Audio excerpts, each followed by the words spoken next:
नमस्कार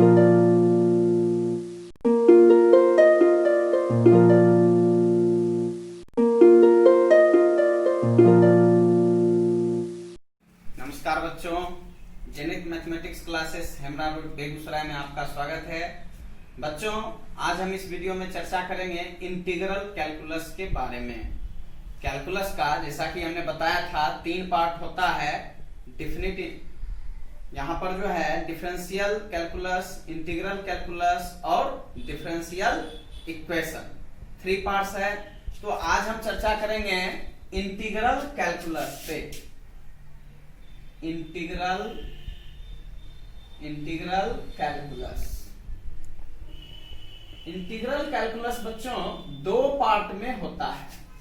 यहां पर इंटीग्रल कैलकुलस भी 2 पार्ट में बटा हुआ है। एक होता है इनडिफिनिट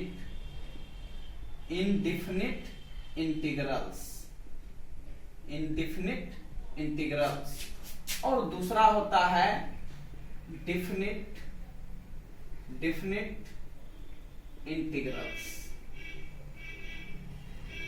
ठीक है बच्चों, तो देखेंगे। तो सबसे पहले जो मुझे पढ़ना है इनडिफिनिट इंटीग्रल्स के बारे में पढ़ना है। अगर हम बात करेंगे एनसीईआरटी बुक का, तो चैप्टर नंबर 7 आपका इनडिफिनिट इंटीग्रल पे बेस्ड है और चैप्टर नंबर 8 जो है आपका डिफिनिट इंटीग्रल पे बेस्ड है। ठीक है। चैप्टर नंबर 8 जो है area enclosed bounded by the curves means, उसको आपको किसी भी, जैसे आप मान चलिए सर्कल है, पाराबोला है, हाइपरबोला है, एलिप्स है, कोई भी शेप है, तो उसका जो आप एरिया निकालते हैं, वहां पे हम डिफिनिट इंटीग्रल्स का यूज करके ऐसे जो आपका क्वेश्चन आता है उसको हम सॉल्व करेंगे। यहां पर जो है सबसे पहले हमारा बेसिक क्या है, इनडिफिनिट इंटीग्रल्स हमको पढ़ना है। तो इनडिफिनिट इंटीग्रल्स है क्या, इसको समझना पड़ेगा। तो इनडिफिनिट इंटीग्रल्स आप इतना समझ लीजिए, जैसे डिफिनिट इंटीग्रल्स में आपको एरिया के बारे में पढ़ना है। इनडिफिनिट इंटीग्रल्स में क्या करना है, उसी का बेसिक कंसेप्ट यानी उसका फॉर्मूला, ये सब देखना है। ठीक है बच्चों। तो सबसे पहले यहां पर एक टर्म है जैसे डिफरेंशिएशन, आपको पता है डिफरेंशिएशन क्या है। The process of finding the derivatives is called differentiation. तो वहां पे हम डेरिवेटिव्स निकालते हैं। ठीक है। इंटीग्रल्स मींस क्या हो गया, तो यहां पर जो है एक वर्ड आता है इंटीग्रेशन। एक वर्ड क्या आएगा बच्चों, इंटीग्रेशन। इंटीग्रेशन क्या है, कहता है the process of finding the anti derivatives. Differentiation का फॉर्मूला क्या बताए थे, the process of finding the derivatives. अब यहां पे आपको समझना पड़ेगा डेरिवेटिव्स क्या है, एंटी डेरिवेटिव्स क्या है। तो डेरिवेटिव्स आपको पता है, जैसे सपोज कीजिए fx equals to sine x, कोई फंक्शन दिया हुआ है, fx equals to sine x कोई फंक्शन दिया हुआ है। अगर आप लिखते हैं differentiating with respect to x we have, तो आपको f डैश x जो है वो आपको cos x मिलता है।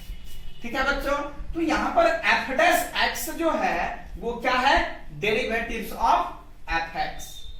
ठीक है बच्चों, f डैश x क्या है, डेरिवेटिव्स ऑफ fx।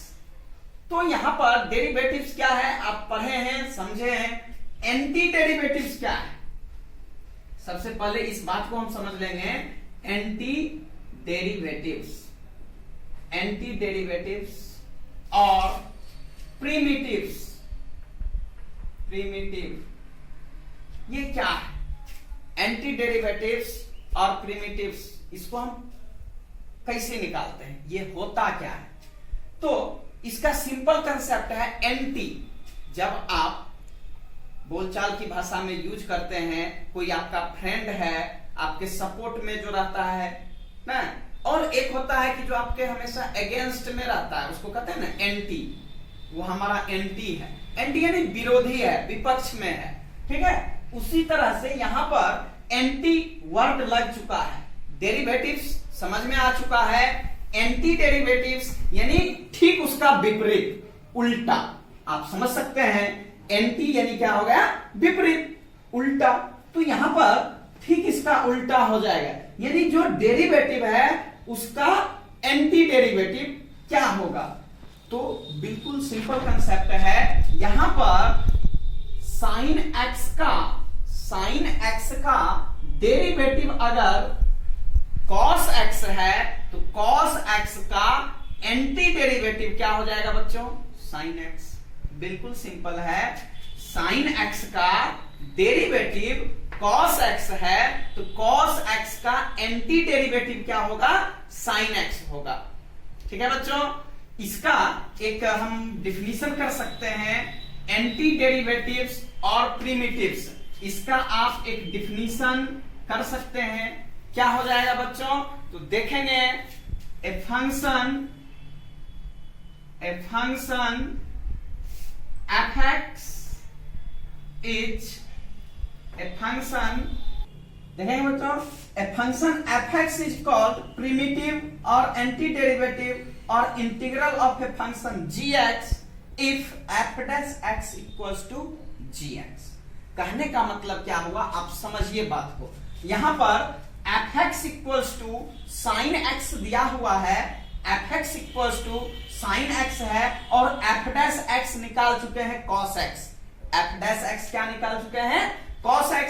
ये अनदर फंक्शन है और सपोज कीजिए इसको हम मान लेते हैं gx से, मान लिया ये क्या है आपका gx है। तो यहां पर जो डिफिनीशन है f डैश x बराबर क्या होना चाहिए, gx। तो यहां पे आ चुका है, f डैश x बराबर cos x मींस gx। इसीलिए मैंने कहा कि अगर fx बराबर sin x दिया हुआ है और fx का f डैश x जो हम निकाले हैं मींस cos x, ये क्या हो गया, sin x का derivative.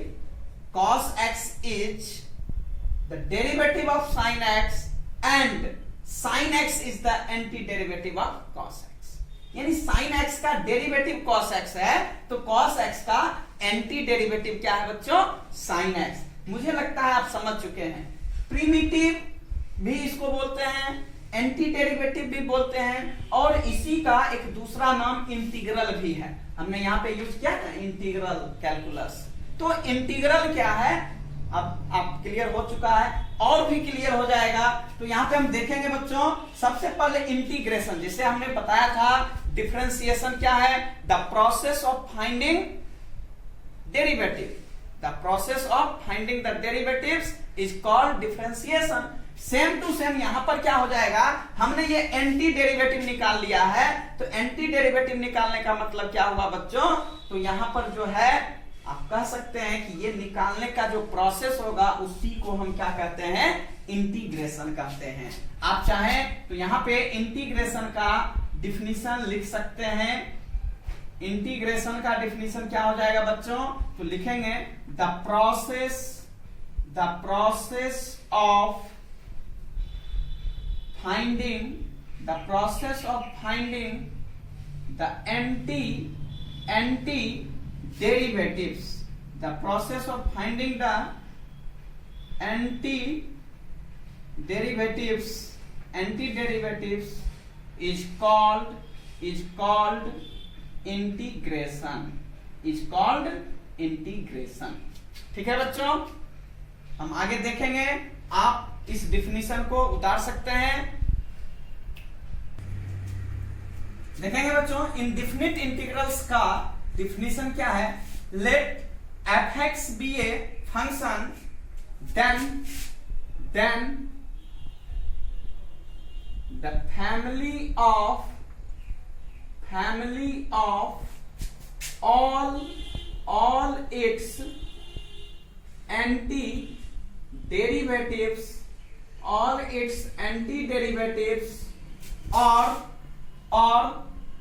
primitives is called indefinite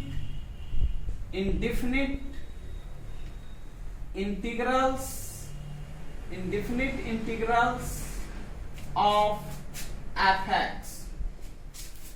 ठीक है बच्चों, एफ एक्स कोई फंक्शन है, कोई फलन मान लिए हैं, then all its anti derivatives, ठीक है, यानी जो भी हो सकता है संभवतः, जैसे एफ एक्स कोई फंक्शन है, उसका जो एंटी डेरिवेटिव्स होगा, जो भी आ सकता है, जहां तक आ सकता है, वो सारा का सारा क्या हो जाता है, तो इंडिफिनिट इंटीग्रल्स कहलाता है।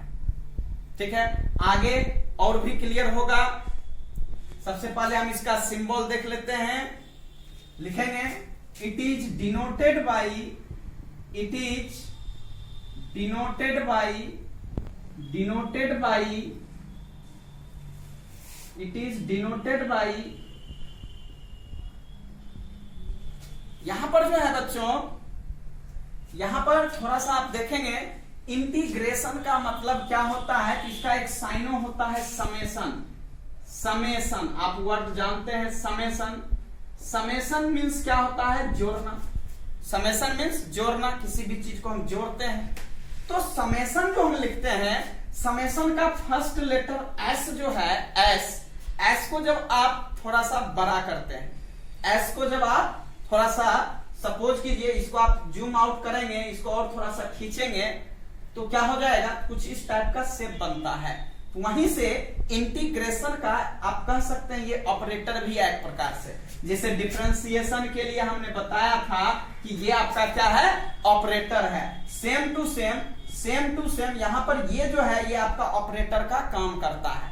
जैसे वहां पे आप करते थे क्या, वहां पे आप लिखते थे कि differentiating with respect to x, तो एक्स के सापेक्ष आप जब उसको अवकलित करते थे तब आपको आता था। सेम टू सेम यहाँ पे इंटीग्रेशन में क्या हो जाएगा बच्चों, तो समेशन जो वर्ड है, इसका जो फर्स्ट लेटर एस है, इसको जब हम जूम आउट करते हैं तो कुछ इस टाइप का शेप दिखता है आपको, तो वहीं से ये लिया गया है। ठीक है बच्चों, तो ये आप कह सकते हैं कि ये आपका डिनोट किया जाता है, और इसको पढ़ेंगे क्या तो integral of f x with respect to x dx, जो भी पढ़ सकते हैं। ये आपका इंडिफिनिट इंटीग्रल भी पढ़ सकते हैं, इसको indefinite integral of f x, indefinite integral of f x, और आप इसको सीधा कह सकते हैं कि ये आपका इंटीग्रल है, ठीक है ना, इंटीग्रल ऑफ एफ एक्स। यहां पर हम देखेंगे बच्चों आगे, आप इसको लिख सकते हैं एंड रीड एज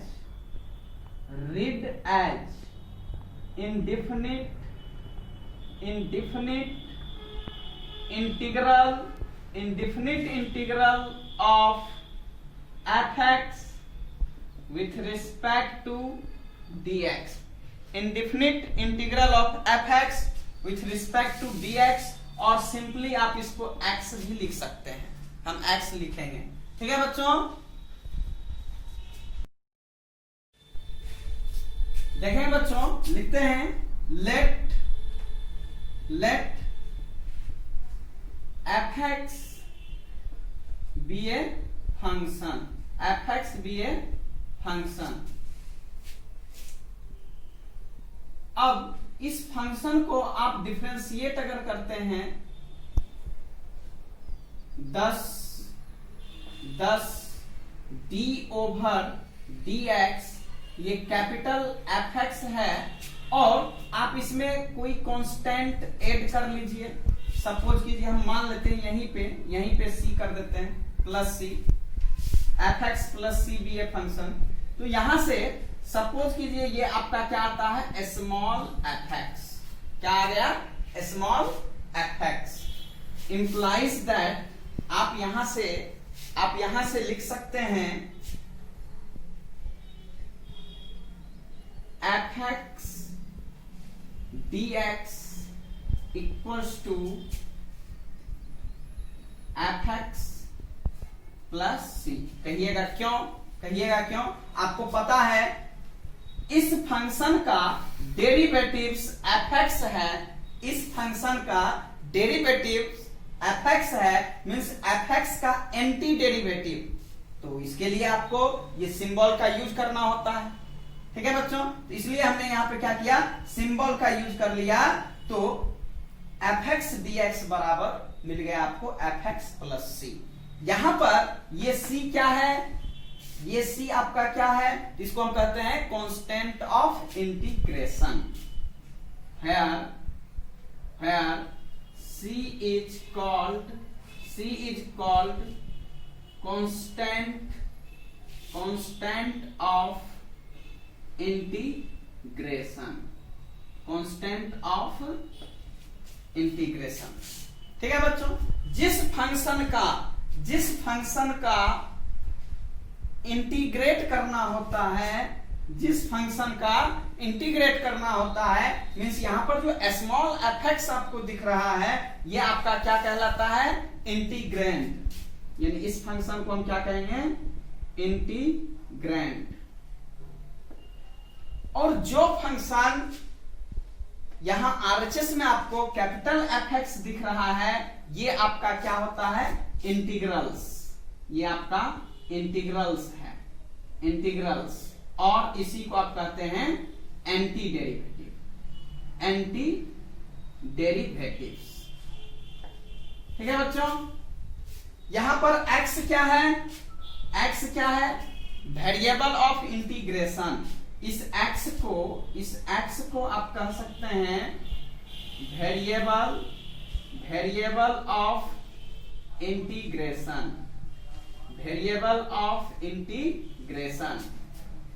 ये जो है आपका, जैसे डिफरेंशिएशन में आप पढ़े थे, अगर y बराबर fx कोई फंक्शन है तो x के रिस्पेक्ट में डिफरेंशिएट करते हैं, अगर y बराबर ft है तो t के रिस्पेक्ट में, मींस फंक्शन जिस वेरिएबल के टर्म में रहता है उसके अकॉर्डिंग डिफरेंशिएट करना होता है। सेम टू सेम यहां पर क्या हो जाएगा, कांस्टेंट तो फिक्स है आपका, c हो सकता है, k हो सकता है, कुछ भी हो सकता है।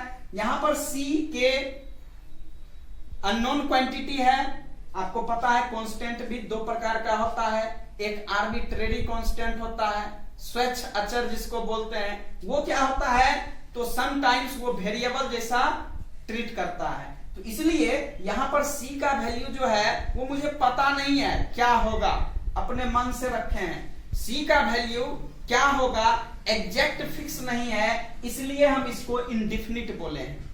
इंटीग्रल्स तो है लेकिन फिक्स नहीं है, c का वैल्यू क्या होगा, 1 होगा, 2 होगा, -5 -10 क्या होगा, फिक्स नहीं है। इसलिए बच्चों यहां पर जो है इस टाइप का जो इंटीग्रेशन हम पढ़ेंगे तो ये आपका इंडिफिनिट इंटीग्रल्स होता है, यानी यहां पे इसका कोई फिक्स्ड वैल्यू नहीं है।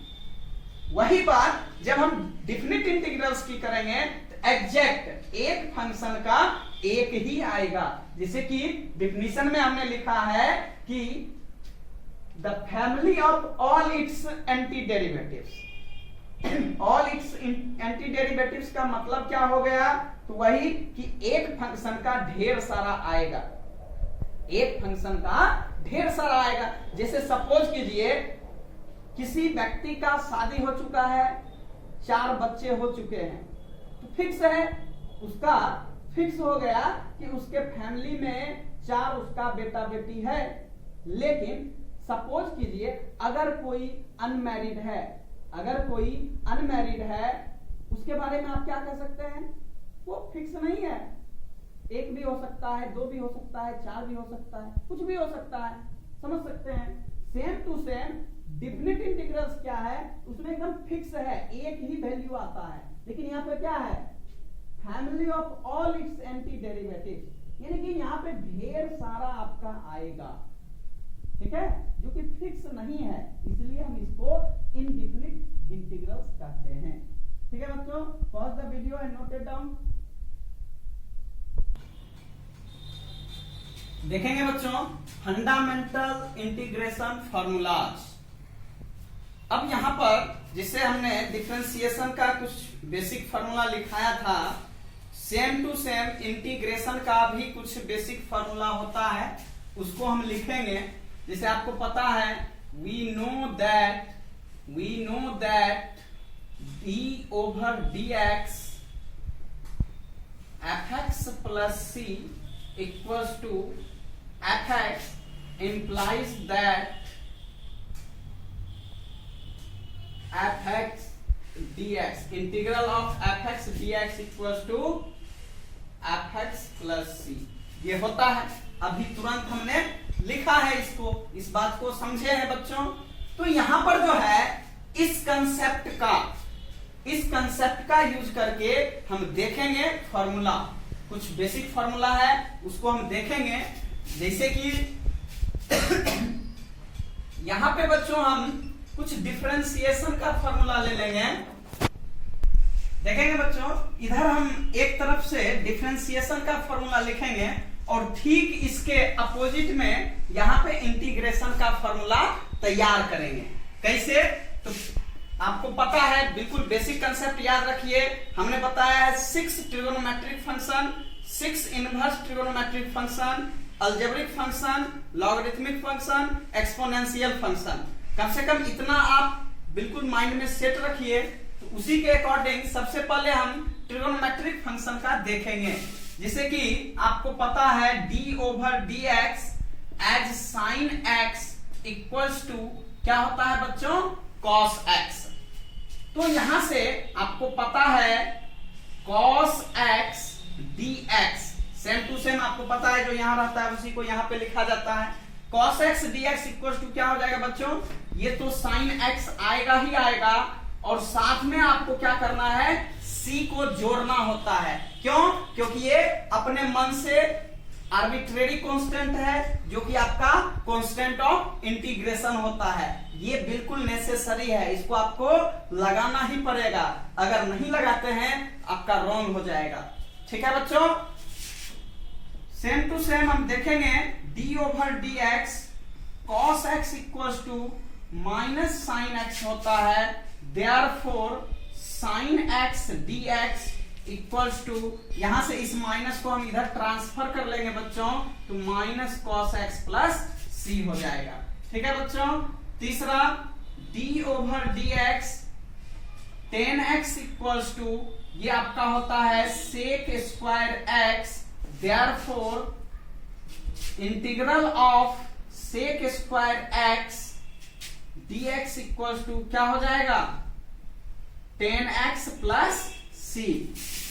Next d over d x cot x, cot x का क्या होता है? Cosec square x. आपको पता है, सेम टू सेम यहां से हम कोसेक स्क्वायर एक्स dx का निकाल लेंगे, तो minus cot x plus c आएगा। ठीक है बच्चों। Next d over d x sec x का अगर हम देखेंगे बच्चों, तो इसका होता है sec x into tan x. Therefore integral of sec x into tan x, इसका हो जाएगा sec x plus c. Next d over d x cosec x equal to होता है बच्चों minus cosec x into cot x. Therefore cosec x into cot x dx equals to minus cosec x plus c. ठीक है बच्चों, मुझे मिटाना पड़ेगा। Pause the video and note it down. देखेंगे बच्चों, नेक्स्ट 7 नंबर में हमने लिखा है d over d x sine inverse x equals to 1/√1 minus x square. ये आपको पता है साइन इनवर्स का ये होता है डिफरेंशिएशन। तो ठीक इसका उल्टा 1/√1 माइनस एक्स स्क्वायर का क्या हो जाएगा? साइन इनवर्स x प्लस सी। अब यहाँ पे जो है बच्चों कॉस इनवर्स x का हमने नहीं लिखा है। क्यों? क्योंकि आपको पता है साइन इनवर्स और कॉस इनवर्स दोनों का सेम ही होता है। अंतर क्या है? तो कॉस इनवर्स में केवल माइनस आता है, इसलिए हमने छोड़ दिया है। सेम टू सेम होगा, केवल माइनस लग जाता है। सेम टू सेम आपका यहाँ पे टेन इनवर्स का 1/1 प्लस एक्स स्क्वायर होता है, तो 1/1 प्लस एक्स स्क्वायर का एंटी डेरिवेटिव क्या हो जाएगा? टेन इनवर्स एक्स प्लस सी। यहाँ भी कॉट इनवर्स एक्स का छोड़ दिए हैं। क्यों? टेन इनवर्स का 1/1 प्लस एक्स स्क्वायर होता है, कॉट इनवर्स का -1/1 प्लस एक्स स्क्वायर होता है, और सेक इनवर्स एक्स का 1/2 x into root under x square minus 1, और कोसेक इनवर्स x का क्या होता है बच्चों, तो केवल माइनस लग जाता है, इसलिए यहां पे इनवर्स ट्रिगोनोमेट्रिक फंक्शन का हमने केवल 3 ही लिखा है। ठीक है बच्चों, इसके आगे d over d x e to the power x का आपको पता है क्या होता है, e to the power x, therefore e to the power x dx का क्या हो जाएगा बच्चों, e to the power x plus c। फिर आपका पता है d over dx log x का क्या होता है बच्चों, 1 by x, therefore 1 by x dx का क्या हो जाएगा, log x प्लस c। ठीक है बच्चों, आगे हम देखेंगे बच्चों 12 नंबर में हमने लिखा है d over d x a to the power x by log a to the base e equals to a to the power x। कहिएगा क्यों, आपको सिंपली पता है d over d x a to the power x equals to होता है a to the power x into log a to the base e। आप यूं समझ लीजिए, अगर हम यहां पे log a to the base e से डिवाइड कर दिए होते तो यहां भी log a to the base e आता, ये दोनों कैंसिल हो जाता, तो रिजल्ट क्या बचता, a to the power x। ठीक है बच्चों, इसलिए अगर आप इसका डिफरेंशिएट करते हैं तो आपको a to the power x ही मिलेगा। तो हमने लिखा है therefore integral of a to the power x equals to a to the power x by log a to the base e plus c। ठीक है बच्चों, आप समझ गए होंगे डिफरेंशिएशन में क्या होता था, अगर a to the power x का कोई डिफरेंशिएशन आपसे पूछता है कि a to the power x का डिफरेंशिएशन क्या होता है, तो आप लिखते हैं a to the power x into log a to the base e, यानी यहां पे मल्टीप्लाई हो जाता है। अगर a to the power x का कोई इंटीग्रेशन पूछता है, आपको क्या करना है, जो डिफरेंशिएशन में मल्टीप्लाई होता है इंटीग्रेशन में क्या हो जाएगा, डिवाइड हो जाएगा, क्योंकि आपको पता है इंटीग्रेशन क्या है, inverse process of differentiation. Differentiation का उल्टा आप ये भी कर सकते हैं, integration is the inverse process of differentiation. तो यहां पर जो है डिफरेंशिएशन का ठीक उल्टा इंटीग्रेशन होता है।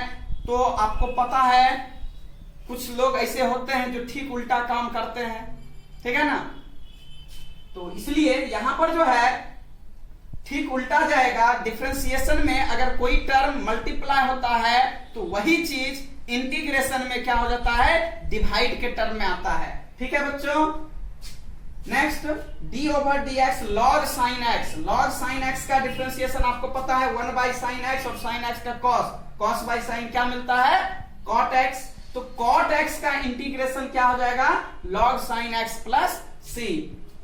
log cos x का क्या हो जाएगा, तो 1 by cos x into minus sine x, तो माइनस 10x। इस माइनस को हम इधर ट्रांसफर भी कर सकते हैं, तो यहां पे 10x dx इक्वल टू क्या मिलेगा, minus log cos x plus c। Next आपको पता है अलजेब्रिक फंक्शन का जो डिफरेंशिएशन हम बताए थे x to the power n, इसका डिफरेंशिएशन क्या होता है, तो n into x to the power n minus 1। लेकिन यहां पर जो है हमने एक चीज किया है, तो सबसे पहले d over d x x to the power n plus 1 by n plus 1 का डिफरेंशिएशन निकाल लिया। अगर आप इस फॉर्मूला पे बेस करेंगे तो ये पावर बगल में जाएगा जो कि कैंसिल हो जाएगा, और इसमें से 1 घटेगा तो क्या मिलेगा बच्चों, x to the power n। Therefore, integral of x to the power n equals to क्या हो जाएगा, x to the power n plus 1 by n plus 1 plus c। कहने का मतलब डिफरेंशिएशन में x to the power n का differentiation अगर था तो पावर को सबसे पहले मल्टीप्लाई के रूप में लिख दिए थे बगल में, और x to the power क्या किए थे, एक घटा के, means n minus 1। But x to the power n का अगर इंटीग्रेशन करना हो तो क्या करेंगे, पावर एक बढ़ा करके लिख देंगे। मीन्स अगर पावर n है तो x to the power n plus 1, और पावर जो यहां डिफरेंशिएशन में बगल में आता था उसको हम क्या करेंगे, नीचे कर देंगे, मीन्स कोसेंट फॉर्म में कर देंगे। ठीक है बच्चों, तो आज के इस वीडियो में हम केवल फॉर्मूला और बेसिक कंसेप्ट ही रखते हैं। आपको न्यूमेरिकल एग्जांपल अगले वीडियो में हम बताएंगे। तब तक के लिए आप इसको उतार लीजिए, फॉर्मूला सबको बहुत बारीकी से याद कर लीजिए, एक जगह इकट्ठा कर लीजिए। ये फॉर्मूला आपको बहुत ही काम आएगा, इसलिए फॉर्मूला को कंठस्थ ही नहीं ओठस्थ कर लीजिए। ठीक है बच्चों, फिर हम मिलेंगे एक नए वीडियो के साथ, उसमें आपको हम प्रॉब्लम बताएंगे। तब तक के लिए इस वीडियो को देखते रहिए। बहुत बहुत धन्यवाद।